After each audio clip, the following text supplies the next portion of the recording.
Topic है जिसका नाम है ई गवर्नेंस। कल मैंने आपको ई गवर्नेंस के बारे में बताया था। ई गवर्नेंस है क्या? Electronic governance.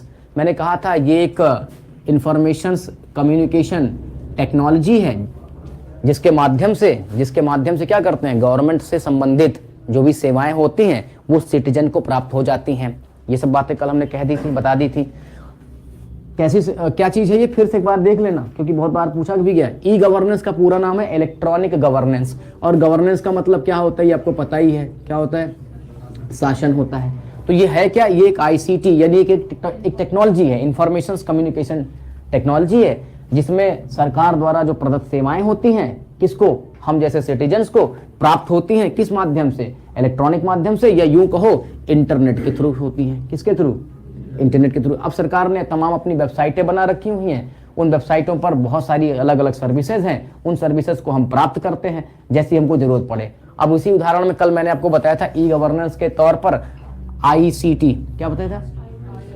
आईआरसीटी की बात की थी ना, आईआरसीटीसी की बात की थी, जिनसे हम टिकट बनाते हैं। तो क्या यह एक ई गवर्नेंस सेवा हुई कि नहीं हुई? एक ई गवर्नेंस है कि नहीं है? ठीक है, इसके बारे में बात हो चुकी थी। आज जो विषय है वो है पासपोर्ट को लेकर के। तो आपके पेपर में कहा भी गया, आपके सिलेबस में कहा भी गया है कि आपको ई गवर्नेंस में आईआरसीटी, पासपोर्ट, इन सब सेवाओं के बारे में पढ़ करके आना, और यहाँ से बहुत सारे सवाल भी आपसे पूछे जाते हैं। ठीक है, तो इस कड़ी में पहुंच गए पासपोर्ट पर। तो पासपोर्ट को नाम सबने सुना होगा, पासपोर्ट देखा भी होगा। पासपोर्ट क्या बोलते हैं हिंदी में? इसको आज्ञा पत्र कहते हैं। पासपोर्ट होता क्या है? पासपोर्ट एक तरह से पर्सनल आइडेंटिटी को शो करता है, एक डॉक्यूमेंट है। Passport is the what? Document है, दस्तावेज है। तो ये दस्तावेज दो काम करता है। क्या क्या करता है भाई? एक तो ये बताता है पर्सनल आइडेंटिटी के बारे में। किसके बारे में? पर्सनल आइडेंटिटी बताता है। दूसरा क्या बताता है? दूसरा पॉइंट क्या इसमें? ये बताता है नेशनलिटी के बारे में। अरे नेशन के बारे में नहीं बताता, कौन सी नागरिकता आप रखते हो, बोलो। तो एक व्यक्ति के पास दो पासपोर्ट हो सकते हैं क्या? हाँ, डुअल नागरिकता भारत में नहीं है, इसलिए दो पासपोर्ट आप नहीं रख सकते हो। बोलो जल्दी से। तो पासपोर्ट है क्या? एक डॉक्यूमेंट है। क्या करता है? पर्सनल आइडेंटिटी को शो करता है। और दूसरा क्या है? ये नागरिकता को बताता है। कहाँ काम आता है ये? एक्चुअल में कहाँ काम आता है? जब आप बाहर यानी भारत छोड़ करके विदेश में जाते हो तो ये पासपोर्ट आपके पास होना जरूरी है, क्योंकि वो एक ट्रैवल डॉक्यूमेंट होता है जो आपकी पर्सनल आइडेंटिटी के साथ साथ आपकी नागरिकता को शो करता है। ये तो बात कंफर्म हुई ना। तो हम सीखना क्या चाहते हैं? मान लीजिए हमें और आपको कोई अपना पासपोर्ट बनवाना है, तो कैसे बनाएं, कैसे बनवाएं, कहाँ जाएं, क्या करें? तो भारत सरकार ने पासपोर्ट बनाने के लिए पासपोर्ट सेवा नाम का एक पूरा का पूरा डिजिटल प्लेटफॉर्म बनाया हुआ। पासपोर्ट क्या बोलते हैं उसको? सेवा बोलते हैं। आपको यहाँ जाना पड़ेगा और इस पर जो प्रक्रिया है वो करनी होगी। उसी प्रक्रिया को मैं बताऊंगा कि कैसे कैसे करना है, और फिर आपका पासपोर्ट बन जाएगा। ठीक है, तो पहले हमने इंट्रो पार्ट आपको बता दिया। What is the passport? Passport एक ट्रैवल डॉक्यूमेंट है जिसके दो पर्पज, दो चीजें बताता है। एक तो पर्सनल आइडेंटिटी, दूसरा कौन सा? आपका नेशनलिटी बताता है। ये कंफर्म हो गया। पासपोर्ट को ये कानूनी जामा पहनाने के लिए कि हाँ भाई ये एक लीगल दस्तावेज है, इसके लिए संसद से एक एक्ट बना जिसका नाम क्या है? Passport act 1967। ठीक है, इसमें पासपोर्ट से संबंधित सारी वैधानिक बातें लिखी गई हैं और कही गई हैं। ठीक है, ये भी आप जानते रहिएगा। अब एक बात और बता दो, पासपोर्ट जारी कौन करता है?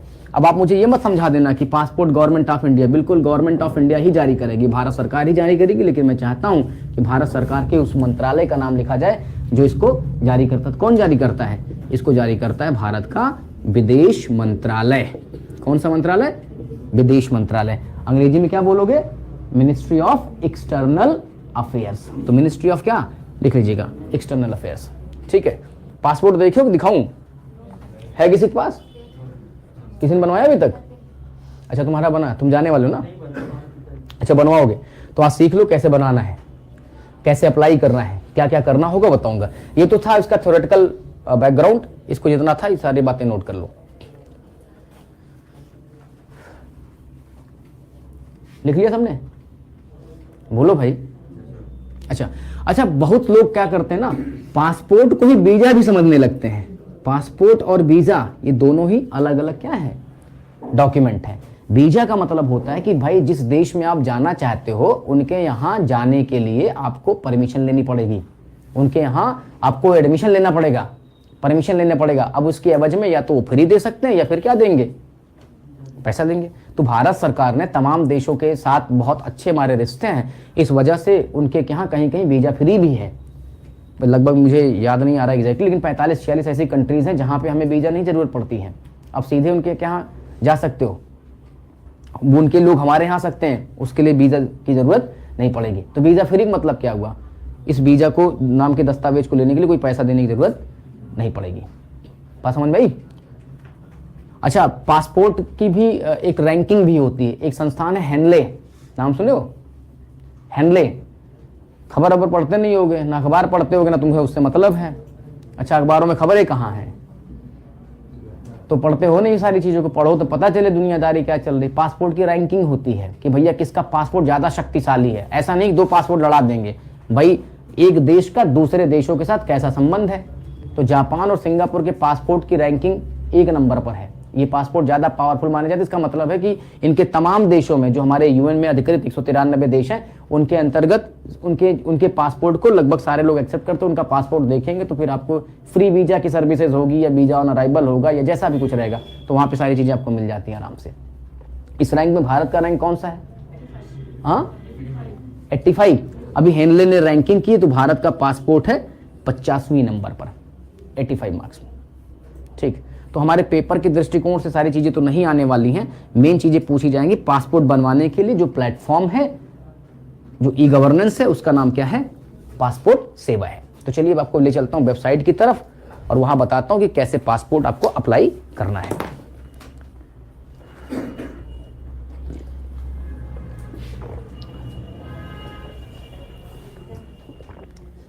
सबने लिख लिया इसको? बोलो भाई। हाँ, तो क्या करेंगे भाई, जरा नोट कर लीजिएगा इसको। पासपोर्ट अप्लाई करने के लिए passportindia.gov.in नाम की वेबसाइट है, यहां चलना है, जिसको पासपोर्ट सेवा बोलते हैं। पासपोर्ट सेवा गूगल में सर्च कर लो या फिर इसका वेब एड्रेस लिख लो।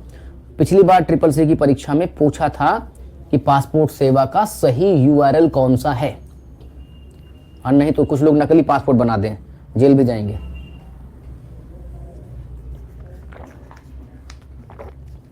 ये लिख लीजिएगा passportindia.gov.in। आपको किसी एजेंट की जरूरत नहीं है, आप खुद ही अपना पासपोर्ट का एप्लीकेशन कर पाएंगे इस वेबसाइट के माध्यम से, passport.gov.in। हटाओ इसको, बोलो। चलो वेबसाइट पे चलते हैं। आप क्रोम में पहुंचे और ये देखो मैंने पहले से ही ओपन करके रखा हुआ था। यह है पासपोर्ट सेवा, मिनिस्ट्री ऑफ एक्सटर्नल अफेयर्स की वेबसाइट है। सारी चीजें यहां पर लिखा गया है। पासपोर्ट को लेकर के बहुत सारे सवाल जो होते हैं मन में, तो ये जो पासपोर्ट सेवा बनाया गया है ई गवर्नेंस का नाम दे करके, क्या है इसका विजन? साफ साफ विजन यहां पे देखो लिखा हुआ है कि भाई to deliver passport services to citizen in the timely, transparent, more accessible, reliable manner. मतलब आसानी से, पारदर्शी तरीके से, ईजी से आपको पासपोर्ट समय पर मिल पाए। नहीं तो पासपोर्ट आज आवेदन कर दो, 1 साल बाद आएगा, तो पता लगा कि नौकरी चली गई, बाहर कहीं मिल रही थी। तो ऐसा नहीं होना चाहिए। ये सब चीज़ें ईजिली हो पाए, समय से हो पाए, ट्रांसपेरेंट तरीके से हो पाए, इन सब को ध्यान में रखते हुए पासपोर्ट सेवा नाम की सर्विस को भारत सरकार द्वारा शुरू की गई है। अच्छा, एक्सटर्नल अफेयर्स के जो मिनिस्टर हैं वो कौन है आपको पता है ना? मिस्टर डॉक्टर S जयशंकर हैं। ठीक है, ये अपने कौन है? विदेश मंत्री हैं। ठीक है, इतनी बातें कंफर्म। जरा इस साइट पर जाइएगा। करना क्या पड़ेगा, करना क्या होगा पहले समझिए। सबसे पहले आपको न्यू यूजर रजिस्ट्रेशन कराना पड़ेगा। तो सबसे पहले चलो न्यू यूजर रजिस्ट्रेशन वाले ऑप्शन पर कर देना क्लिक। ऐसे यहां पे क्लिक करिए और देखो करना क्या है भाई, बेसिक डिटेल्स है। आपको ये फॉर्म भरने से पहले कुछ चीजें जान लीजिएगा। फीस कैलकुलेटर है भाई, पासपोर्ट बनवाने के लिए पैसा लगता है, उसकी फीस है, तो पहले फीस समझ लीजिए कितना कितना है, उसके बाद चलते हैं यहाँ पे। नहीं तो बड़ा ही इजी और आसान सा तरीका है यूजर रजिस्ट्रेशन। तुम कर क्या रहे हो, इधर देखो ना, लिखने से सब काम बनेगा। ये साफ साफ लिखा है यूजर रजिस्ट्रेशन। तो यूजर रजिस्ट्रेशन को करना क्या है, यहाँ पे आपको रजिस्टर करना है पासपोर्ट ऑफिस। जरा देखिएगा, पासपोर्ट ऑफिस बहुत सारे हैं यहाँ पे, इतने सारे हैं। कभी इनकी भी संख्या CCC वाले पूछते थे, 36 पासपोर्ट ऑफिस है। वैसे वर्तमान में हमारा जो प्रत्येक जिला है उसका जो हेड पोस्ट ऑफिस है वो सब पासपोर्ट ऑफिस बन गए हैं, वहां पर भी आप जा सकते हैं, पर वो इस लिस्ट में नहीं है। देख लो ध्यान से, है यहाँ पे नहीं, इधर भी जाके बना सकते हो। तो हम लोग सुल्तानपुर में रहते हैं और अपना जो नजदीकी पासपोर्ट सेवा ऑफिस है इस वेबसाइट के अकॉर्डिंग वो मिल जाएगी, कौन, लखनऊ। आप यहाँ पे चुन लीजिए। फिर क्या करना है, आपका जो नाम है आधार कार्ड पर या जो भी आपके ऑफिशियल डॉक्यूमेंट्स इससे पहले बने हुए हैं उन पे आपका नाम क्या और नाम लिख दीजिएगा। मैक्सिमम 45 कैरेक्टर का फील्ड दी गई है, बनी हुई है। अपना नाम बनाइए, सरनेम लिखिए, डेट ऑफ बर्थ बनाइए, ईमेल एड्रेस लिखिए। और एक आपको एक काम और करना पड़ेगा, ये केवल अभी रजिस्ट्रेशन हो रहा है। क्या हो रहा है, रजिस्ट्रेशन। आप अपना रजिस्ट्रेशन कर लीजिए प्रॉपरली। तो login ID, password, confirm password, hint और ये सारा कुछ क्या करिए, ये सब रजिस्टर कर लीजिए। जब आप एक बार रजिस्टर हो जाएंगे तब दोबारा आकर के आपको करनी क्या पड़ेगी, लॉगिन करनी होगी। क्या करनी होगी, लॉगिन। उसके बाद जो सारी चीजें पूछी जाएंगी वो भरना पड़ेगा, जो नेसेसरी डॉक्यूमेंट्स होंगे वो आपको अपलोड करने पड़ेंगे। फिर क्या करना पड़ेगा, फीस चुकानी होगी, फीस चुका दीजिएगा। फिर आपको अपॉइंटमेंट लेना पड़ेगा। क्या करना होगा, अपॉइंटमेंट लेना पड़ेगा। मतलब पासपोर्ट में ये सब रजिस्ट्रेशन कर देने के बाद अपने आप बन नहीं जाएगा, बल्कि पासपोर्ट सेवा केंद्र लखनऊ में आपको अपने एक अपॉइंटमेंट लेनी पड़ेगी, डेट बुक करनी पड़ेगी, जहां आप अपने सारे जो भी डॉक्यूमेंट अपलोड किए हो उनको फिजिकली लेकर के जाना पड़ेगा। आप भी जाओगे, वहां पे सारी चीजों का वेरिफिकेशन होगा। उसके बाद जब अपने घर आप लौट जाओगे तब होगी पुलिस की वेरिफिकेशन, यानी पुलिस वेरीफाई करने आएगी कि हाँ तिवारी जी यहीं रहते हैं, कहीं और रहते हैं, ये कौन है, कोई आपराधिक मामले तो इनके खिलाफ नहीं चल रहे हैं। वो सारी चीजों की जांच करके वो एक रिपोर्ट बनाएगी। रिपोर्ट बनाने के बाद संबंधित ऑफिस को वो फॉरवर्ड कर देगी। फिर जब सब कुछ ओके हो जाएगा तो कुछ दिन बाद जो है पोस्ट ऑफिस के माध्यम से आपके पास आपका ये पासपोर्ट जो है वो पहुंच जाएगा। बाकी तुम स्टेटस भी ट्रैक कर सकते हो कि कहाँ तक अभी हुआ है, कहाँ पहुंचा, क्या काम हुआ, क्या नहीं। इसी वजह से यहाँ पे एक शब्द यूज किया गया, टाइमली होगा और ट्रांसपेरेंट तरीके से होगा। हमें पता रहेगा कि अभी मेरे पासपोर्ट का स्टेटस क्या चल रहा है। ठीक है, इसको भरने से पहले क्या चीज, कितना टाइम लगेगा, अब टाइम वाला जरा मैं बता देता हूं इनको भाई अच्छे से। समय क्या है, चलो पहले फीस कैलकुलेटर पे चलो। तो यहां जरा ध्यान से देखना कि क्या बनवाना अपने को, पासपोर्ट। यहां 2 सर्विस है, एक तो फ्रेश है और एक क्या है, रीइशू करना है। 18 साल की आपकी उम्र है, उससे ज्यादा भी 18 साल वालों के बाद का 2 विकल्प दिया गया, बिटवीन 15 से 18, लेस देन 3 विकल्प दिया गया, लेस देन 15 ईयर्स, 18 ईयर्स, ऐसे करके। तो हमारी लोग की उम्र 18 से ज्यादा हो गई है। अब यहाँ पे एक क्वेश्चन आता है, 36 पेज का बनवाओगे, 60 पेज का बनवाओगे? तो हमने कहा भाई 36 पेज का बना दो। अब यहाँ स्कीम है, 2 स्कीम है, एक नॉर्मल है और एक क्या है, तत्काल है। तो तत्काल बनवाने में 15-20 दिन लगता है संभवतः। कैलकुलेट कर लेते हैं फीस। देखो, अगर आप तत्काल चाहते हो ये पासपोर्ट तो आपको पे करने पड़ेंगे कितने, 3500 रुपया, संगम समझ लेना।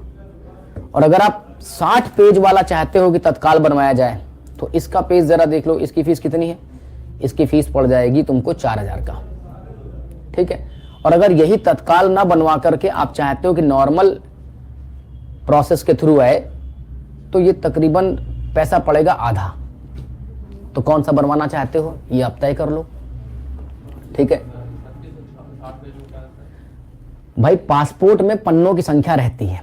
अभी पन्नों की संख्या का मतलब क्या हुआ, जैसे ये मेरे पास कॉपी है, समझ लो ये पासपोर्ट है, तो इस पासपोर्ट में पेज रहेंगे। जब तुम भारत से बाहर जाओगे तो जब तुम इमिग्रेशन कराने अपना जाओगे तो उस पर एक स्टैंप लगेगा पासपोर्ट का, तुम भारत से बाहर गए। अब तुम पहुंच गए कहां पे, दुबई पहुंच गए। दुबई में जब एयरपोर्ट से बाहर जाओगे तो उससे पहले फिर तुम्हारा क्या होगा, इमिग्रेशन होगा, वहां फिर क्या लगेगा। ठीक है, अब संगम तिवारी महीने में 10 बार दुबई आते जाते हैं तो इनकी कॉपी क्या हो जाएगी, मुहर लग लग के पन्ने भर जाएंगे। मान लो भर गया तो वे चाहते हैं भाई अपना आना जाना बहुत ज्यादा लगा रहता है, इसलिए हम पन्नों की संख्या क्या कर लें, 36 पेज जब खत्म हो जाएगा, भर जाएगा।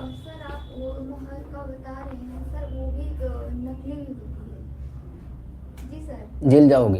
नहीं सर, मेरा भाई इंडोनेशिया से आ रहा था तो उसका फर्जी लगा था। किसी बताना नहीं दोबारा? नहीं सर, यहाँ पे आए थे, फिर जांच वाच हुई थी, जब वो ऐसे थे नहीं वहाँ से पैसा खा लिया था सर। वो था रे, क्या बोलते हैं, टूरिस्ट वीजा। हाँ, अभी मैं सारी बातें बताऊंगा, ठीक है। तो ऐसे बहुत सारे जालसाज बैठे हैं, तो ये मत कहना ऐसे यार कहीं पे, ठीक। तो वो प्रॉपरली इमिग्रेशन होता है, बाहर आप जाओगे सब जांच वगैरह होती है, कौन आया कौन गया, तो मोहर लगती है, समझे। तो 36 पेज और 60 पेज का मतलब क्या हुआ, कॉपी भर जाएगी, दोबारा फिर से जा करके क्या करना पड़ जाएगा, तो फिर पैसा देना पड़ेगा। तो जितना चाहिए उतना बना लो, और साल भर में एक आध बार जाते हो तो 36 पेज भरने में 36 साल लग जाएंगे। तो ठीक है, तो 36 पेज कर लेते हैं। ये पड़ जाएगा कितने का, 36 पेज की कॉपी है, 1500 रुपए की इसकी फीस है। तो जब आप रजिस्ट्रेशन करेंगे तो वहां पर ये सब विकल्प पूछेगा तुमसे कि भाई आप कौन सा बनाना चाहते हो, किस स्कीम के तहत लेना चाहते हो, कितनी कॉपीज हैं। तो एक हम पूरा कर लेते हैं, समझ लीजिएगा इसका पूरा तरीका क्या है। पहले ये आवेदन करोगे, अपॉइंटमेंट टाइम का स्टेटस देखना पड़ेगा, ये बुक करना पड़ेगा। फिर आपको क्या करना पड़ेगा, पुलिस वेरिफिकेशन होगी, उसके बाद कुछ नहीं होगा, आपका ये सिस्टम यानी आपका ये पासपोर्ट बन करके आपके घर पहुंच जाएगा, ठीक है। बोलो, इतना कंफर्म। चलिए अब जरा देख लेते हैं कि करना कैसे है, मुझे आवेदन कैसे करना है, वो एक बना के देखिए। बताओ किसका बना दूं, बना क्या दूं, खुद से बना लेना। नहीं, यहां पे ऐसे कोई फर्जी डिटेल मत डालो, कर लें। तो चलो एक रजिस्ट्रेशन करके देख लेते हैं। कहाँ गया, ये रहा लखनऊ। 36 ऑफिस है, इसको लिख लीजिएगा कॉपी पर अपने, पासपोर्ट ऑफिस के। तो संगम लिखे हैं आपका, बना दें।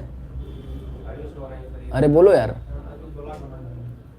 फिट कर दें। क्या नाम लिखा पूरा, संगम। स्पेलिंग देखना सही है, यही हाई स्कूल की मार्कशीट पे लिखा है, ठीक है। डेट ऑफ बर्थ बताइए। हाँ, 5/4।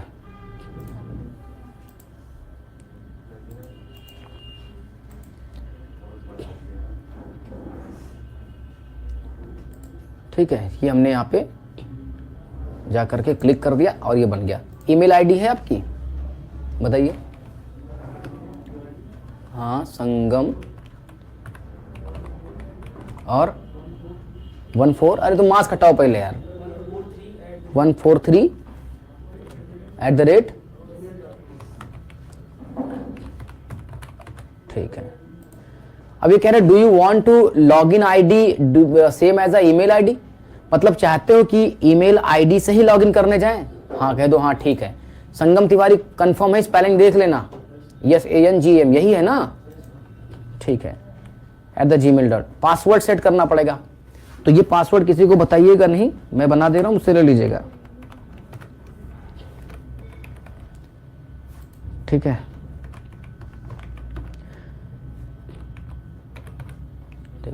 कोई हिंट क्वेश्चन लिख लीजिएगा कि आपका जन्म कहाँ हुआ था, मान लीजिए पासवर्ड अगर भूल गए तो रिकवर करना पड़े, कहाँ, सुल्तानपुर, ठीक है। उसके बाद ये कैप्चा कोड लगा हुआ है, बताइए जरा पढ़ के क्या लिखा है, PAJR6CAB2 है ना, ये भर दीजिएगा और यहां से कर लीजिएगा खुद को क्या, रजिस्टर्ड, ठीक है। तो ये सेव करने के लिए बोल रहा, तो मैं कर लेता हूं इसको एक बार सेव, बाद में दूंगा हटा, ठीक है। Thank you for your registrations on the Passport Seva portal. To activate your account, please click the link in the email sent to your email ID. This link will be active only till 26/1/2023. जब आपके पास email जो गया है उस link पर कर दीजिए आप क्लिक, तब वो एक्टिवेट हो जाएगा, फिर मैं कर लूंगा आराम से लॉगिन। जल्दी करिए।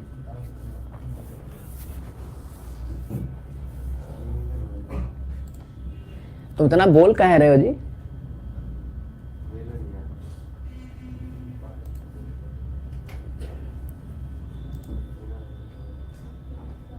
अरे पहुंचा,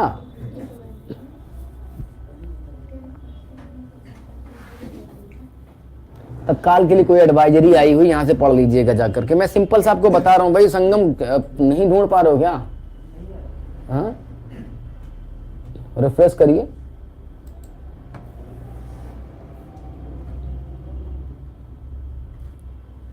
नहीं पहुंचा क्या अभी, हाँ हाँ, अब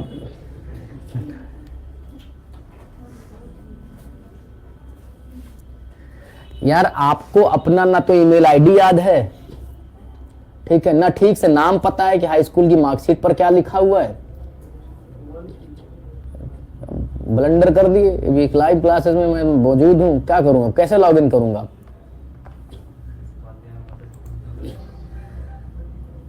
चलिए कोई बात नहीं है, इसीलिए कहा चेक कर लो एक बार। बगैर उस लिंक पर क्लिक किए हुए मैं यहां से ये वाला जो ईमेल आईडी भी उन्होंने लिखी थी संगम वाली, वो नहीं कर पाऊंगा। बस उसके बाद कंटिन्यू करिएगा, पासवर्ड डाल दीजिएगा उधर का। इसीलिए मैं कह रहा था कि इसका उधर का इंटरफेस आपको दिखा देता। तो ठीक है, फिर कभी किसी दिन समय रहेगा तो फिर आपको इसको हम करके दिखा देंगे बना के। ठीक, जो लोग देख रहे हैं, पूरा प्रक्रिया तो हुई नहीं क्योंकि इन्होंने ईमेल बहुत सही बताई थी मुझे। ठीक है, तो मैं अब लॉगिन कैसे करूं?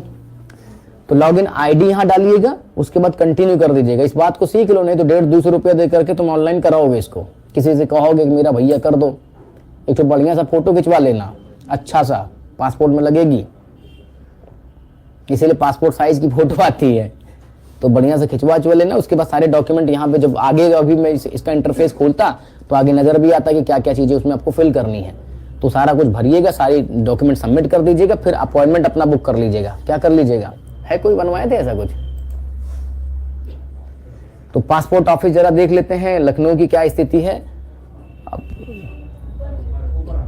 अच्छा HIJK ये लखनऊ है, और यहां से चलते हैं, देखते हैं।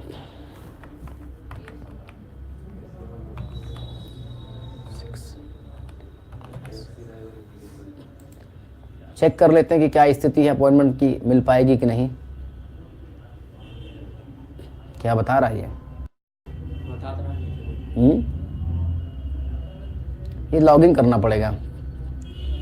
ये कह रहा है कि आप पहले लॉगिन कर लो, फिर अंदर ही आपको बता देंगे। सुल्तानपुर भी है क्या, अयोध्या भी है, आजमगढ़ भी है। अच्छा, यहाँ ये अंदर से ही आपको, और जो जिले वाइज मैं कह रहा था ना कि पूरे जिले को ही क्या बना दिया गया है। हाँ, तो वहाँ पे भी जरूरी नहीं कि आपको लखनऊ जाना पड़ेगा। तो वो मुख्य ऑफिस है सुल्तानपुर की, लखनऊ की। उसके बाद ये देखो यहाँ पे सुल्तानपुर भी आ रहा। तो यहाँ 35 सीटें हैं अवेलेबल। तो यार अवेलेबल फॉर 14/2/2023। तो अभी ये अवेलेबल है 35 सीटों के लिए, नॉर्मल के लिए। तो आप ये वाला काम कर लो, अगर करना हो तो सारा बुकिंग कर डालो, पैसा वैसा दे दो, तुम्हारा पासपोर्ट यहीं पे, तुम्हें जाना भी कहीं नहीं पड़ेगा। यहाँ पे प्रत्यक्ष तौर पर मौजूद होकर के सारा डॉक्यूमेंट वेरीफाई करा लीजिएगा। उसके बाद आपके घर पुलिस का वेरिफिकेशन हो जाएगा, फिर आपका पासपोर्ट बन करके पहुंच जाएगा। इतना सिंपल तरीका है। तो अपने लिए क्वेश्चन क्या क्या पता रखना कि पासपोर्ट सेवा नाम है जिसके थ्रू हम पासपोर्ट बनाएंगे, ई गवर्नेंस की सर्विस है, और उसका प्रॉपर URL जानते रहना, कौन सा मंत्रालय जारी करता है यह पता करके रखना। और दूसरा क्या है, पासपोर्ट के बारे में बताया था, एक तो ये पर्सन की आइडेंटिटी को बताता है और दूसरा उसकी नेशनलिटी को शो करता है। ठीक है, इतना कंफर्म हो चुका है। और मैंने बताया था पासपोर्ट को वैधानिक अधिकार कैसे मिला हुआ है, उसके लिए पासपोर्ट एक्ट 1967 पारित किया गया था। कहां से? संसद से। इतनी सारी बातें कंफर्म हो चुकी है। अब बात कर लेते हैं वीजा की। कुछ लोगों को पासपोर्ट और वीजा एक ही चीज लगता है, ऐसा नहीं है। मैंने भी थोड़ी देर पहले भी कहा था कि जब आप पासपोर्ट बनवा लेंगे तो आपके पास एक वैलिड डॉक्यूमेंट हो गया, एक ट्रेवल डॉक्यूमेंट हो गया कि आप भारत से बाहर जा सकते हैं। लेकिन आप कहां जाओगे, जिस जगह जाना होगा वहां जाने के लिए, वहां रुकने के लिए, रहने के लिए, वहां पहुंचने के लिए आपको पहले चाहिए होगा क्या?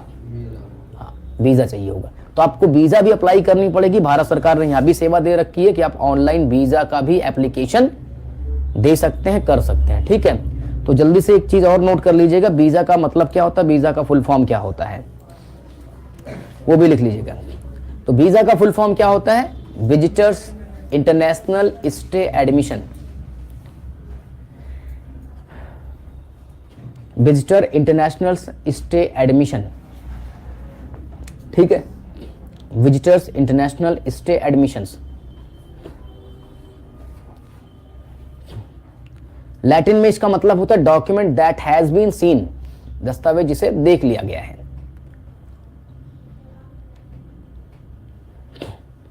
लिखा सबने?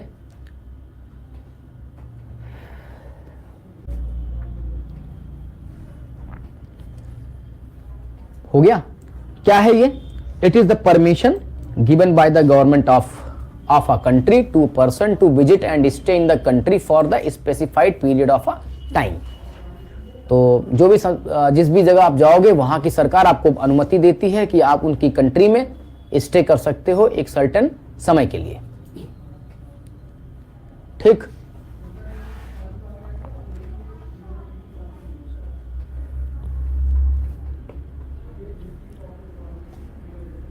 अब वीजा के बहुत सारे टाइप भी हैं। वीजा के क्या हैं भाई? मेडिकल वीजा पर जाना चाहते हो कि एजुकेशनल वीजा पर जाना चाहते हो कि एम्प्लॉयर वीजा पर जाना चाहते हो, तो वीजा के बहुत सारे टाइप हैं। बहुत सारे लोगों ने जैसे भी बता रहे थे उनके भाई के साथ फ्रॉड हो गया था, तो उसको टूरिस्ट वीजा भी होता है। भाई आप घूमना चाहते हो, बहुत सारे देश में लोग जाते हैं घूमने के लिए जाते हैं ना, तमाम जगहों पे जाते हैं। तो पता लगा आप टूरिस्ट वीजा पर चले गए किसी देश में और वहाँ काम करना शुरू करना चाहते हो, तो गलत तरीका हो जाएगा। उसमें फिर सीधे सीधे वहाँ के देश का जो कानून होगा फिर वो आपके ऊपर अप्लाई होना शुरू हो जाएगा, समझे? तो इसलिए गलत वीजा पर, मतलब टूरिस्ट वीजा पर आप एम्प्लॉय बन करके नहीं जा सकते हो, वरना पकड़े जाओगे, दिक्कत होगी फिर। तो ऐसे बहुत सारे लोग फ्रॉड भी करते हैं। तो आपका जो वीजा मिलता है ना, वीजा का टाइप अगर आपको चेक करना होगा, भारत सरकार का अपना पूरा प्लेटफॉर्म, वहाँ जा करके सब पता लगा सकते हो कि जो मुझे वीजा मिला वो किस नेचर का है, उसका नेचर क्या है, ये सब भी देख सकते हो। तो इसलिए जब भी जाना इन सब चीज़ों पर बहुत एहतियात बरतना, वरना आजकल बहुत सारे एजेंट और दलाल लोग मौजूद हैं जो इस तरह से लोगों को फंसा देते हैं, फिर आप तमाम तरह की लीगल परेशानी में फंस जाओगे। तो कैसे चेक करते हैं उसको भी जरा देख लो। It is the what permission given by the government of a country to a person to visit and stay in the what country for a specified period of a time. Now visa बहुत सारे होते हैं, जैसे tourist visa होता है, student visa हो गया, employment visa हो गया, मेडिकल वीज़ा हो गया, ऐसे बहुत सारे वीज़ा होते हैं। सबने लिखा? अब जरा ये समझिए कि मुझे घूमने जाना है तो मुझे टूरिस्ट वीज़ा चाहिए। कहाँ का? हाँ, सिंगापुर जाना चाहता हूँ मैं। अब यहाँ एक बात और समझना, एक होता पहले से वीज़ा लेके चलना और एक होता है ना, अब भारत सरकार का तमाम देशों के साथ कैसे संबंध हैं, तो कुछ देशों के साथ अच्छे संबंध अगर होंगे तो एक होता है वीज़ा ऑन अराइवल भी कहते हैं उसको। जैसे हम एयरपोर्ट पे पहुंचेंगे उनके यहाँ और वहाँ मैं उनके एयरपोर्ट से ही वीज़ा ऑन अराइवल का टाइप अगर चाहूँगा तो वीज़ा मुझे वहीं मिल जाएगा। यहाँ से आपको एडवांस लेकर के जाने की कोई ज़रूरत नहीं होगा। तो वो देखना पड़ेगा किस देश में कैसा सिस्टम चल रहा है, तो उसको पूरा पढ़ना पड़ेगा, जानना पड़ेगा किस देश में जा रहे हो वहाँ पे क्या सिस्टम है। ठीक, तो अगर मुझे वीज़ा अप्लाई करना हो तो मैं कैसे अप्लाई करूँगा? ये तो पासपोर्ट अप्लाई करने का मतलब था। अब पासपोर्ट और वीज़ा दोनों अलग अलग चीज़ें हैं ना, दोनों अलग अलग दस्तावेज है कि एक ही दस्तावेज है? अलग अलग दस्तावेज है ना। तो पासपोर्ट बनवा लेने का मतलब ये नहीं कि अब बस तुरंत फ्लाइट पकड़ो चल दो कहीं पे भी।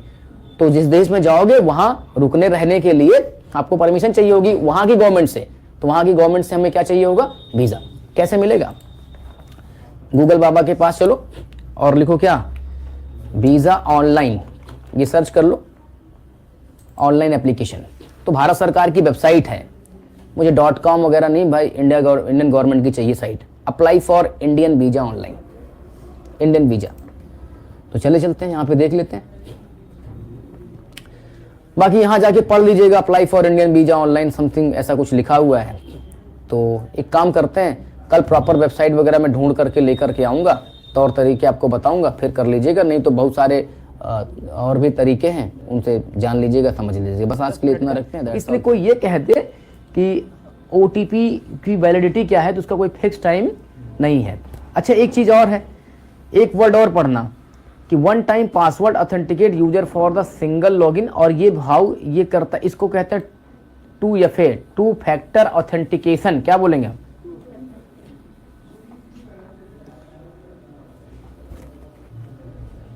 चलो, OTP में अब ज्यादा हम लोग बात नहीं करेंगे, इतनी बात समझते रहना। चलो एक काम कर लेते हैं, क्या OTP से रिलेटेड MCQ कर पाने की स्थिति में हो?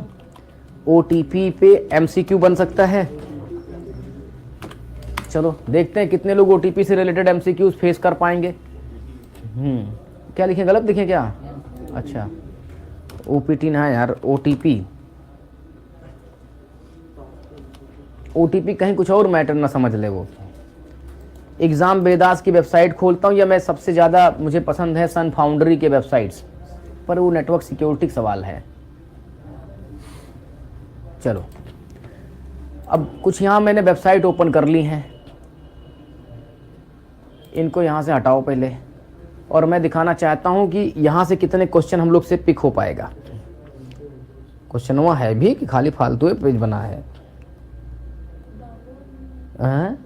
अच्छा 30 क्वेश्चन है तो यहाँ से ये दिख रहा है।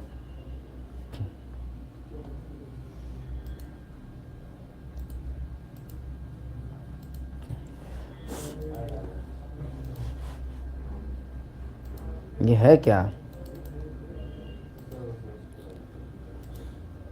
ये खाली टाइम खराब कर रहे हैं। एक तो लाइव इतनी छोटी सी है और फालतू चीज पढ़वा रहे हैं।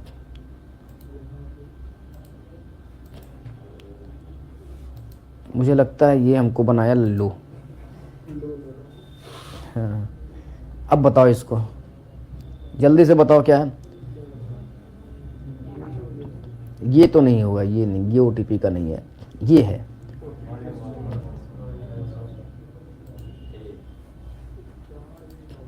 अरे ऐड चल रहा भाई, वेबसाइट वाले पैसा कैसे कमाएंगे? तो क्या है भाई इसका? तो आपको भी पता ही है वन टाइम पासवर्ड क्या होता है। अच्छा किन किन चीजों के लिए यूज होता है ये भी जरा देखना। Valid for the only log in sessions और क्या ट्रांजेक्शंस। कहते which one is not a threat for e commerce. कौन सा ई कॉमर्स के लिए थ्रेट नहीं है?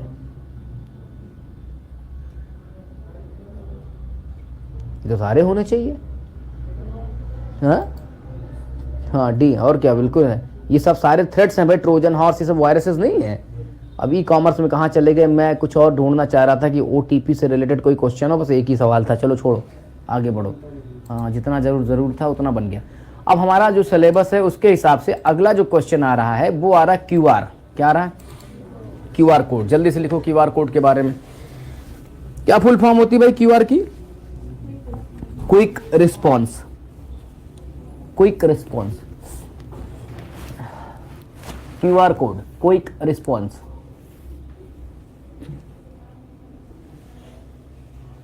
क्विक रिस्पॉन्स लिख लिया। मैंने आपको बताया था कि 1994 में जापान की एक ऑटोमोबाइल कंपनी है जिसका नाम है डेंसोवेव। उसने अपने प्रोडक्टों की फास्ट आइडेंटिफिकेशंस को सुनिश्चित करने के लिए इस प्रकार के सिस्टम को जनरेट किया जिसका नाम है QR कोड। तो क्या याद रखना, QR का फुल फॉर्म क्विक रिस्पॉन्स। और थोड़ा सा इतिहास में चलते हैं, वो है 1994 और नाम है कंपनी का डेंसोवेव।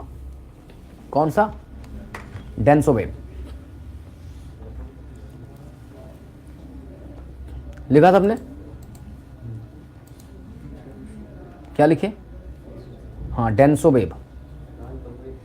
हाँ जापान ऑटोमोबाइल कंपनी है डेंसोवेव। ये थी ना, यही वाली थी 1994 जापान कंपनी डेंसोवेव ने इसको बनाया था। और ये है कैसा? एक मैट्रिक्स बारकोड है और ये 2 डायमेंशन है। बहुत बार क्वेश्चन CCC में लगा है। कितने डायमेंशन? 2 डायमेंशन समझ रहे हो, X और Y। और किस तरह का होगा ये? मैट्रिक्स। मैट्रिक्स माने क्या होता है? आप व्यू। मैट्रिक्स समझे कि नहीं तुम लोग? जो गणित पढ़े होंगे मैट्रिक्स पढ़े होंगे। तो मैट्रिक्स में जो सूचनाएं होती हैं, जो नंबर्स होते हैं, रो और कॉलम में अरेंज किए जाते हैं, तो उसको आप व्यू कहा जाता है। तो यहां पर भी जो बारकोड में आपके छोटे छोटे मार्क बनेंगे वो कैसे रहेंगे? हाँ वो रो और कॉलम में अरेंज होंगे। इस वजह से इस वर्ड यूज कर रहे हैं, कौन सा? मैट्रिक्स। और ये डायमेंशन क्या हो जाएगी? जरा एक्सिस देखिएगा, किसी बारकोड को अगर आपने देखा होगा तो X और Y नजर नहीं आएगा। अच्छा नहीं, ऐसे नहीं समझ में आ रहा होगा, दिखा देता हूं। ये दिख नहीं रहा इस तरह से? आप इसको X समझ लो, Y समझ लो, ये 2 डायमेंशन हो गई। और इसको क्या बोलेंगे? एक मैट्रिक्स बोलेंगे। अच्छा ये रेक्टेंगल है कि स्क्वायर है? ये स्क्वायर। ये भी सवाल पूछते हैं, स्क्वायर होता है कि रेक्टेंगल होता है? तो ये भी लिख लो, स्क्वायर।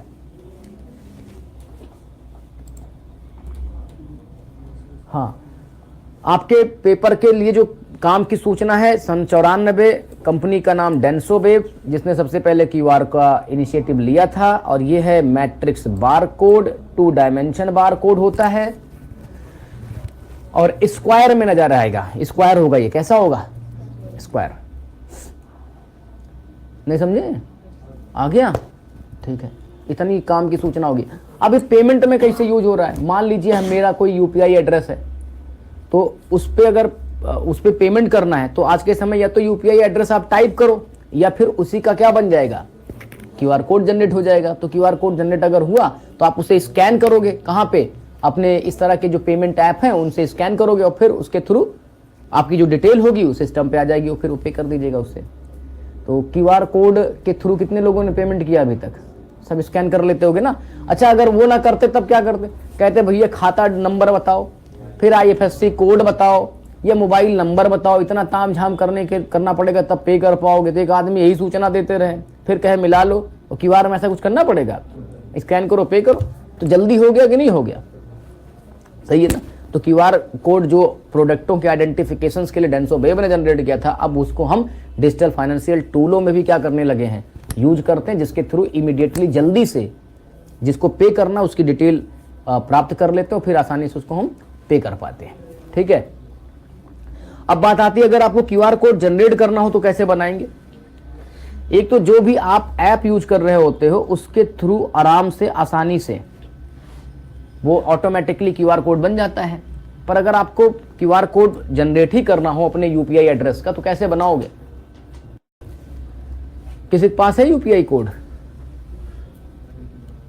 किसी के पास यूपीआई है, यूपीआई एड्रेस, बोलबे नहीं करोगे। देखो ये लिबर ऑफिस राइटर ने भी बना रखा है, ये रहा क्यूआर एंड क्या, बार कोड। तो यहाँ अपना यूआरएल क्या कर लो, टाइप कर दो, जैसे हम कर देते हैं। अब मैं पढ़ा रहा हूँ डिजिटल फाइनेंशियल, तो जाहिर सी बात है यहीं पर हम अपना क्या लिख देते हैं, जो हमारा पेमेंट एड्रेस है उसको मैं टाइप कर देता, बन जाता। अब आप लोग दोगे नहीं, बताओगे नहीं, ठीक भी है तो जाने दो, क्या करें फिर। ये मैंने बनाया, ज़रा देखो इधर, तो ये ओके बटन पर क्लिक करता हूँ, इसको स्कैन करोगे तो हमारी वेबसाइट खुल जाएगी। तो आपको सिखाना और बताना चाहता हूँ राइटर्स के थ्रू हम इसको बना सकते हैं, या बहुत सारे ऑनलाइन प्लेटफॉर्म हैं जहाँ पे तुम अपने यूपीआई एड्रेस का क्यूआर कोड जनरेट करके उसको निकाल के प्रिंट कर सकते हो, लगा सकते हो, नहीं तो जैसा भी चाहो वैसे कर लेना। ठीक है, तो ये वाला भी समझ गए। तो पहला टॉपिक कंफर्म हो गया ना, कौन सा, OTP, और दूसरा कौन सा, क्यूआर कोड। ठीक है, अब जल्दी से एक और सिस्टम जरा उसमें ऐड कर लीजिएगा। अगला जो है, पहले ये पढ़ लो आधार वाला, AEPS सिस्टम, कौन सा, फिर यूपीआई पर आते हैं। कितने लोगों ने आधार से पैसा निकाला है, सबने निकाला है, अच्छा। तो आधार से जो पैसा निकालते उस पूरे सिस्टम को कहा जाता है आधार इनेबल्ड पेमेंट सिस्टम। क्या बोलते हैं उसको, आधार इनेबल्ड पेमेंट सिस्टम। आधार इनेबल्ड पेमेंट क्या बोलेंगे, हाँ सिस्टम बोलेंगे।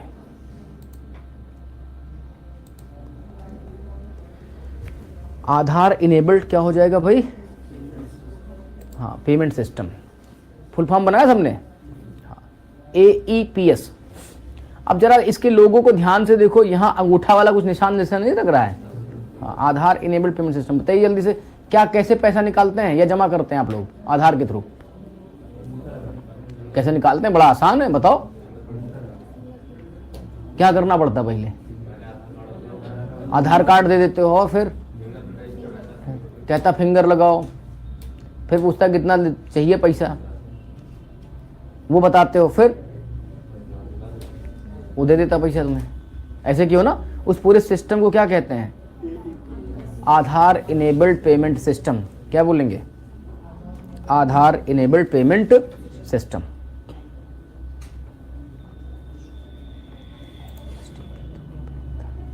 आधार इनेबल्ड पेमेंट सिस्टम। ये बैकग्राउंड मतलब कैसे शुरुआत इस व्यवस्था की होने जा रही है उसको लेकर के है। इस व्यवस्था को डेवलप किया है NPCI ने, national payment corporation of India ने बनाया था। ये पूरी जो तकनीक है आधार से पैसा देने की या लेने की, उसको डेवलप किया किसने, NPCI ने। तो लिख लो, AEPS का फुल फॉर्म है आधार इनेबल्ड पेमेंट सिस्टम। अच्छा, ये आधार से पैसा निकालने के लिए किन किन इनपुट्स की रिक्वायर्ड होती, ये रिक्वायर्ड होगी, पहले ये जान लो। अच्छा, ये आधार से पैसा निकालेंगे कैसे, देखो इसके लिए हमारे पास देखा होगा आपने अपने शहरों या गांव में बहुत छोटे छोटे ग्राहक सेवा केंद्र बने हुए हैं। अलग अलग बैंकों ने अपने छोटे छोटे क्या बनाए हुए हैं, हाँ CSP बना रखा है, कस्टमर सर्विस पॉइंट। अब वो कस्टमर सर्विस पॉइंट वाला जो व्यक्ति है वो बैंक के साथ अपना टाई अप करता है, उनसे जा कर के परमिशन लेता है, तो वो उनको अनुमति देते हैं। तो करना क्या होता है कि वो सारा काम CSP जैसी चीज़ें बनी हुई हैं। अब वहाँ जाते हो तो क्या बताते हो, अपना बैंक का नाम, आधार का नंबर और आपका फिंगरप्रिंट हो जाता है कैप्चर्ड, जो आपने इनरोलमेंट के दौरान दिया था। इन सब के थ्रू ये सब इनपुट करोगे और फिर आप अपना पैसा निकाल सकते हो या अपना बैलेंस जान सकते हो या किसी को पैसा भेज भी सकते हो, सारा काम कर सकते हो यहाँ पे। तो they only inputs required for the customer, इसको भी नोट कर लो क्या क्या चाहिए।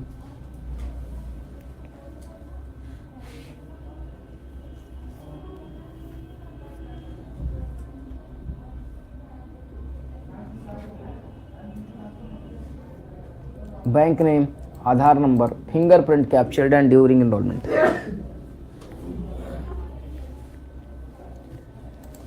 तो करना क्या पड़ेगा भाई, आपका बैंक खाता आधार से लिंक होना चाहिए ना। पता है अगर आपके पास 2 खाते हों तो कितने खाते आधार से लिंक हो सकते हैं? एक समय में केवल एक खाता लिंक होगा, जानते रहिएगा। अभी स्कॉलरशिप में देखा होगा, इसमें एडिटिंग चल रही है ना, हाँ करेक्शन डेट चल रही होगी, तो वही खाता आप लोग उसमें इंफॉर्मेशन दीजिएगा जो आधार के साथ क्या होगा, लिंक होगा। जो आधार के साथ क्या होगा 2 बैंक खाते नहीं लिंक होते हैं, एक समय पर एक ही खाता की मैपिंग होती है। दूसरा लिंक कराना चाहेंगे तो एक हटवाना पड़ेगा आपको, एक हट जाएगा। और कैसे जानोगे कि आपका खाता आधार से लिंक है कि नहीं? आधार की वेबसाइट पर जाइएगा, वहां से पता कर सकते हैं अपना आधार नंबर टाइप करके कि कौन कौन से, मतलब किस खाते से मेरा आधार जो है लिंक्ड है, करके हम दिखा देंगे भी आपको।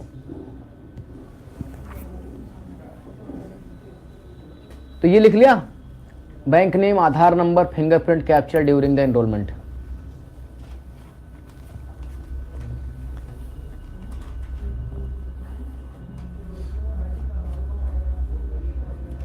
चलिए क्या क्या सर्विसेज आपको ये AEPS ऑफर करता है।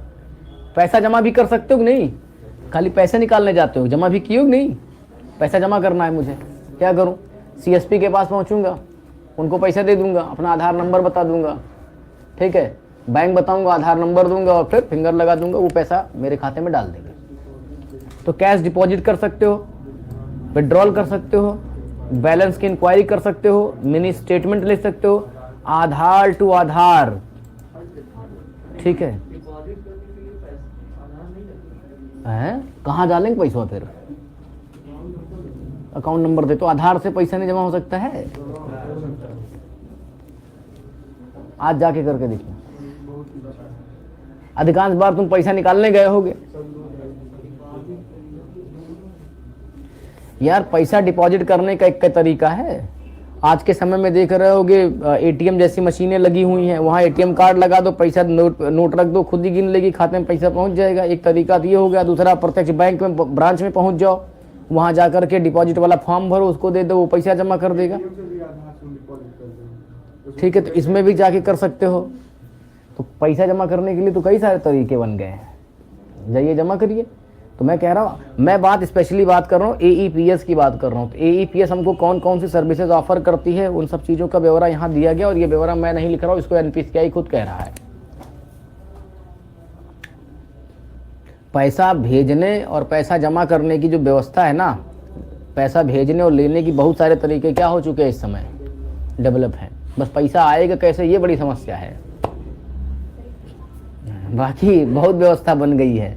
इतने सारे UPI बेस्ड ऐप मार्केट में मौजूद हैं, इनसे पैसा भेजो, उनसे पैसा भेज दो, बिल्कुल होगा, चार्ज होगा।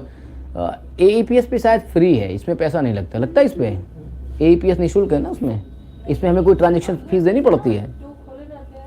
वो जबरदस्ती ले लेता है, उसको बैंक कमीशन देता है, उसका बैंक के साथ वो बैंक जाने और वो जाने, हमसे काहे लोगे? दूसरे बैंक का होगा तो तुमसे चार्ज ले लेता है।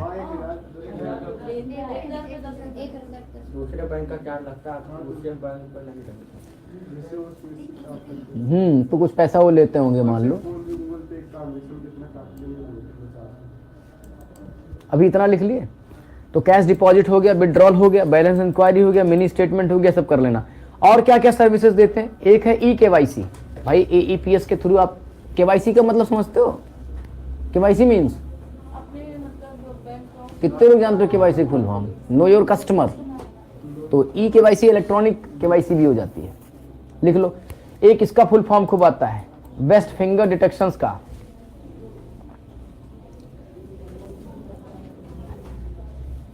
बेस्ट फिंगर क्या? हाँ, इसका बीएफडी पूछता है, इसका क्या फुल फॉर्म होता है।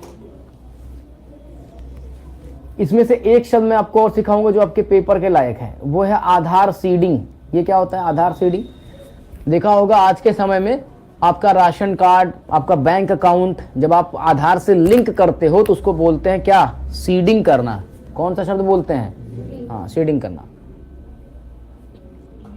तो आधार सीडिंग स्टेटस भी पता कर सकते हो AEPS के मदद से।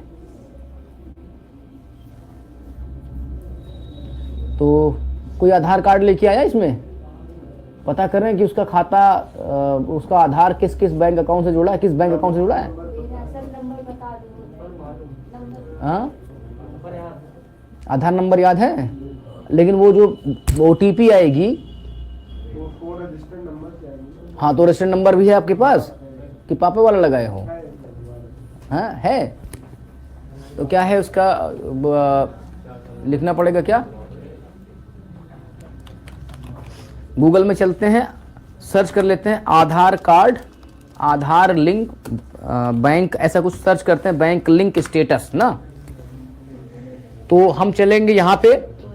ये जैसे मैंने गूगल में सर्च किया, ये मुझे इसका सर्चिंग रिजल्ट में सारी चीज़ें दिखाई पड़ रही हैं। मैं check Aadhaar bank linking status नाम इसका पूरी हेडिंग का, यहाँ पहुँच जाते हैं।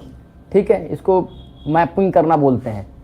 अब करना क्या है इधर देखो लिखा है आधार नंबर दे दो, यहाँ आधार नंबर टाइप करो। है कोई देगा? बोलो।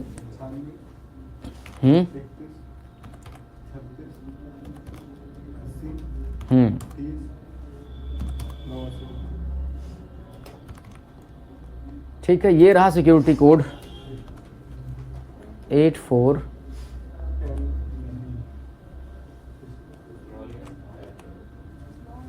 स्मॉल में है। ई और क्या हो जाएगा? बी। अब एक क्या जाएगा?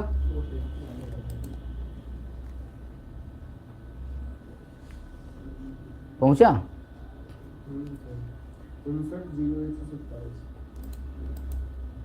OTP लिखे कहाँ? एक तो ऐसा ऐसा बना दियो, कलर इसका दूसरा होना चाहिए भाई। आधार वाले समझ लें इसको, इस दूसरे कलर में दें इसका इनपुट बॉक्स। पता नहीं लगता एक ही रंग में लगा दियो।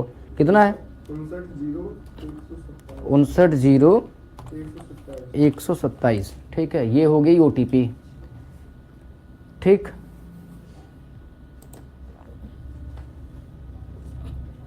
पहुंचा? तो देखो इनका पता चला, check Aadhaar bank seeding status, congratulation your Aadhaar bank mapping has been क्या डन और एक्टिव है। और ये है बड़ौदा उत्तर प्रदेश ग्रामीण बैंक से जुड़ा है। अभी तुम्हारा यही स्टेटस है। SBI नहीं कनेक्टेड है। और कहा था एक बार में क्या होता है, केवल एक ही खाता लिंक होता है। हाँ, आप कहीं पैसा निकालो, उससे कोई दिक्कत नहीं है। लेकिन इस समय तुम्हारा जो आधार लिंक है वो किससे है? ठीक है, तो बंद कर दें इसको। चेक कर लोगे सब लोग। स्कॉलरशिप का फॉर्म भरना है, जब भरिएगा स्कॉलरशिप का फॉर्म तो कहता है कि वही अकाउंट नंबर डालिएगा जो आधार से क्या हो, लिंक होगा। यही तो है ना इसका रूल भाई, साफ साफ लिखा है उसकी साइट पर। नहीं होगा तो जाके अपडेट कर लीजिएगा। और कैसे पता करोगे कि मेरे पास अगर 4 खाते खुले हुए हैं, अब कौन सा आधार से लिंक है? तो उसके लिए चले जाओ कहाँ पे, फट से यहाँ पे resident.uidai.gov.in बैंक मैपर में पहुँचिए और यहाँ पहुँच के अपना आधार नंबर और फिर उसके बाद सिक्योरिटी की डालिएगा, OTP आएगी, वो एंटर कर लीजिएगा। मालूम चल जाएगा कि आपके आधार से कौन सा खाता क्या है जुड़ा हुआ है। पता कर लेंगे अब सब लोग। अपने फ़ोन पे कर ले, किसी के पास जाने की जरूरत नहीं है, खुद अपने फ़ोन पे सर्च करो और ढूंढ लेना। ठीक, बोलो। साइट ध्यान रखना, साइट सही होनी चाहिए। देखो ये इसका जो यहाँ पे डोमेन एक्सटेंशन है .gov.in है, ये ध्यान रखना। नहीं किसी .com वाली साइट पे चले जाओ, वहाँ सारी सूचना ढूंढने की कोशिश करो, तुम्हें कुछ नहीं मिलेगा, यहीं से होगा। ठीक है, हटाएं इसको अब। तो चलो ये भी आपने सीख लिया कैसे कैसे हमें चेक करना रहेगा, इन सब बातों को जानना होगा। अब आगे बढ़ते हैं अगले में। अगला टॉपिक क्या कह रहा है? अच्छा, ये UPI के कल के लिए रखेंगे, इसका एक फुल फॉर्म बना लो, USSD। जल्दी से USSD। और इन सब के बारे में अगर पढ़ना होगा प्रॉपरली तो आप एनपीसीआई की खुद की वेबसाइट है जिसमें इन्होंने सारे जो ये डिजिटल फाइनेंशियल टूल्स हैं उनके विषय में तमाम रिपोर्ट को पब्लिश किया हुआ है इन्होंने। अच्छा, जिन लोगों के पास ये यूएसएसडी क्या है भाई, स्टार 99 हैश के नाम से जानी जाती है, इसका क्या सीन है, इसका क्या मतलब है? जिन लोगों के पास बेसिक्स फोन है, जिनमें इंटरनेट नहीं है, क्या वो लोग पैसा नहीं भेज पाएंगे? वो लोग भी, हाँ, वो लोग पैसा नहीं भेज पाएंगे भाई, जाहिर सी बात है। वो यूपीआई और या फिर इस तरह के सर्विस का उपयोग तो कर नहीं पाएंगे, नेट बैंकिंग, मोबाइल बैंकिंग या यूपीआई जैसे सर्विसेज का उपयोग नहीं कर पाएंगे। यूपीआई जब मैं बोलूँगा तो यूपीआई बेस्ड बहुत सारे ऐप है, गूगल पे, फोन पे, दुनिया भर के ऐप है, तो इनके थ्रू तो पेमेंट नहीं कर पाएंगे जिनके पास बेसिक फ़ोन है। तब वो लोग कैसे पेमेंट करें? उनके लिए गवर्नमेंट ने एक नई व्यवस्था लॉन्च की जिसको कहते हैं क्या, यूएसएसडी। गवर्नमेंट मतलब क्या, एनपीसीआई ने डेवलप किया। कौन सी व्यवस्था? यूएसएसडी। तो इसमें जैसे तुम लोग स्टार 123 हैश डायल करके तमाम सूचनाएं प्राप्त करते हो ना, वैसे आपको स्टार 99 हैश आपको डायल करनी पड़ेगी। क्या करनी पड़ेगी? अच्छा, ये जो नेटवर्क रहेगा वो 2G और 3G के लिए वैलिड है ना, 4G पे तो नहीं चलता ये। चलिए इसको लिख लीजिएगा, 2G 3G के लिए वैलिड है ना, 4G के लिए नहीं है ये सर्विस 4G नेटवर्क के लिए नहीं है। जैसे जो जियो धारी होंगे, यहाँ पे जियो के फ़ोन यूज कर रहे होंगे, जियो का नेट यूज कर रहे होंगे या जियो का सिम यूज कर रहे होंगे, वो इस सर्विस को नहीं चला पाएंगे क्योंकि जियो का जो नेटवर्क है टोटल क्या है, वो 4G। और अब क्या है, 5G आ गया जियो का। चलो ठीक है, हाँ, अच्छा, फोन तो बहुत पहले से आ रहा है। चलो जल्दी से इसको लिखो, unstructured supplementary service data, full form बनाओ, unstructured supplementary service data, unstructured supplementary service data, unstructured supplementary service data, ये इसका फुल फॉर्म है। और कौन सा नंबर डायल करना आपको? Star 99 hash.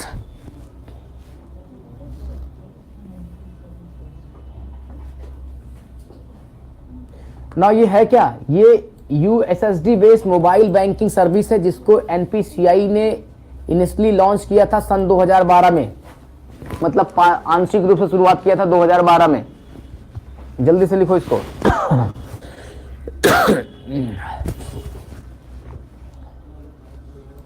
ये लिख लो, इसको भी लॉन्च किया गया था इनिशियल लेवल पर 2012 में।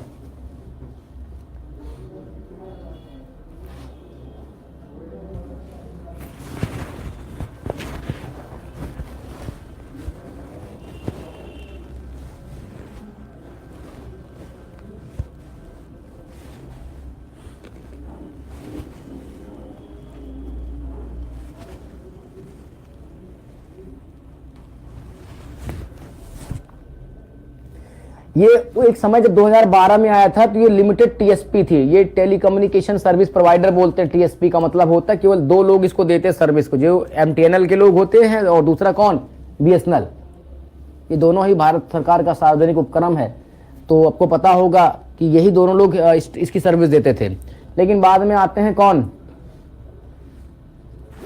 2014 28 अगस्त को जब पीएमजेडीवाई की योजना की शुरुआत हुई थी तो उस समय इसको जो है बढ़ा दिया गया था और ये पूरा पहुंच गया कितने टीएसपी तक, हाँ 11 टीएसपी तक। तो पहले से 2 लोग थे 2012 तक, 2014 में कितने हो गए, 11 हो गए। टीएसपी समझ रहे हो? हाँ, गजब यार, तुम लोग नहीं समझते हो। ये एमटीएनएल और बीएसएनएल क्या है, टेलीकम्युनिकेशन सर्विस प्रोवाइडर नहीं है। बोल तो रहा हूं, तुम्हें समझ नहीं आ रही है। टीएसपी बोल रहे हैं, किसका टोन, किसका सिम यूज करते हो तुम? तो जियो क्या है, जियो क्या है, बोलो ना। टीएसपी है, टीएसपी मतलब वोडाफोन क्या है? और जब नेट की बात करने लगूंगा तब क्या करोगा, डेटा पैक की बात करने लगेंगे तब क्या करेंगे, तब उसको आईएसपी करना शुरू कर देते, इंटरनेट सर्विस प्रोवाइडर। बोलो, तो पहले कितने थे, कितने प्लेयर थे, अब कितने प्लेयर हैं? ठीक है, ये सब चलता रहा। और बाद में अब इसमें जरा देख लो क्या क्या ये सब चीजें देते हैं, कौन कौन सी सर्विसेज देते हैं। Sending money using mobile number, sending money using UPI ID, इससे भी पैसा भेज सकते हो। Sending money using the account number plus IFSC code, देखो इतनी सारी बातें होगी पैसा भेजने की। अच्छा, उसके बाद अकाउंट का बैलेंस भी निकाल सकते हो। तो ये फाइनेंशियल सर्विसेज की चीज़ों को आप यहाँ पे परफॉर्म कर पाओगे, नोट कर लो। अच्छा, ये स्टार 99# जो है ना, वो क्या करते हैं, हम लोग डायल करते हैं ना, ये भी पूछा जाता है। और ये बेसिकली काम करेगा 3G पे है, ये 2G और 3G दोनों नेटवर्क पर चलते हैं, 4G के लिए नहीं है ये स्टार 99#।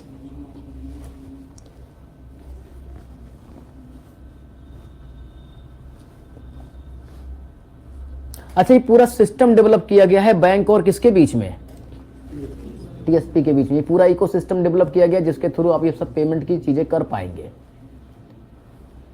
अच्छा, करना क्या होगा, आपको ये सब सेटिंग बनानी पड़ेगी, तब जाकर के सब पैसा वैसा भेजने का काम कर पाएंगे। क्या क्या कर पाओगे, इससे तो कोई भेजता भी नहीं हुआ, इसका लिमिटेशन सिर्फ 50,000 रुपये है। 5,000 रुपये पर मंथ आप भेज सकते हो, और उसमें हर ट्रांजेक्शन पर आपको 50 पैसा भी देना पड़ेगा। तो इतना सब ताम झाम से कौन करेगा इसको। फिर भी ये व्यवस्था बनी है उन लोगों के लिए जिनके पास बेसिक फ़ोन है जिसमें इंटरनेट नहीं होता है। तो क्या क्या कर सकते हो, लिखो जल्दी से।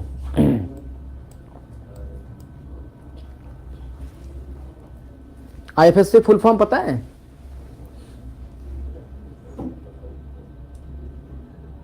अच्छा, कितने डिजिट का होता है? ये सब क्वेश्चन है। इंडियन फाइनेंशियल सिस्टम कोड है, 11 डिजिट का होगा। कितने डिजिट का? अगर आपको किसी को पैसा भेजना हो, UPI उसके पास नहीं है, मोबाइल नंबर भी नहीं है, तो कैसे पैसा भेजोगे? हाँ, तब अकाउंट का नंबर और IFSC कोड की मदद से भेजोगे। किस कोड से? अभी आपने, मैं फिर से एक बार तुमको बताना चाहूँगा कि जब आप ये देखो, समझ लो, जब भी स्कॉलरशिप के लिए अप्लाई किए होगे तो अकाउंट का नंबर डाले होगे और फिर कहा होगा कि आप बैंक चुनिए, और बैंक के बाद उसमें कहा होगा IFSC कोड ढूंढिए। बोलो। तो IFSC कोड का फुल फॉर्म है इंडियन फाइनेंशियल सिस्टम कोड। कितने डिजिट का है? कैसा रहता है? अल्फा न्यूमेरिक कोड होता है। IFSC कोड हेल्प करता है ट्रांसफर करने में। कौन सा पैसा? आगे आपको पढ़ाऊंगा मैं। RTGS, नेफ्ट और IMPS, इन सब मेथड्स के थ्रू अगर आप पैसा भेजेंगे तब आपको IFSC कोड की क्या पड़ेगी, जरूरत पड़ेगी। 11 डिजिट का होता है। आपको अपने बैंक का, जहां आपका खाता खुला है, उसका IFSC कोड जानते हो? पता है ना, पासबुक पर लिखा होगा। पासबुक पढ़ते हो? ठीक से पढ़े हो नहीं? अच्छा, खाली रिमेनिंग बैलेंस जाके पढ़ते हो, कितना बचा है या कितना जमा हुआ है।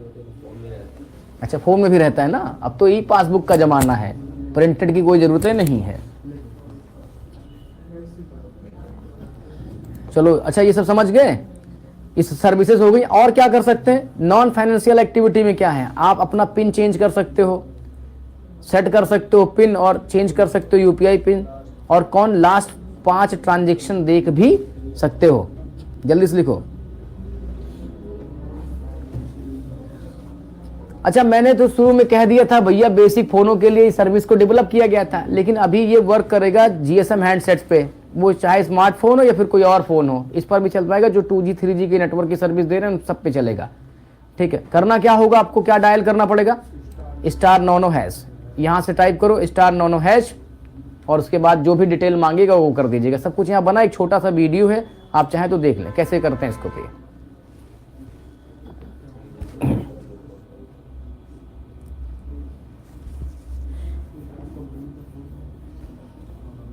वहाँ कंपनी लिख के प्रमोट करते हैं। ये सरकार का बनाया हुआ वीडियो है। बैंक का नाम डालिए, सेलेक्ट करिए बैंक अपना। मान लीजिए एक नंबर से कई बैंक हैं। 6 डिजिट का अपना डेबिट कार्ड डालिए। पहले अकाउंट सेटअप हो रहा है, ये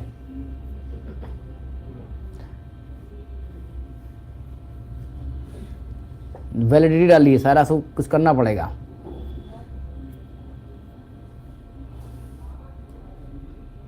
अब क्या करना है, USSD में से मेनू बेस सारी चीजें आती है ना, स्टार 99#। खत्म। इसको कौन पावर देता है? NPCI। NPCI का full form national payment corporation of India. बस आज के लिए इतना ही।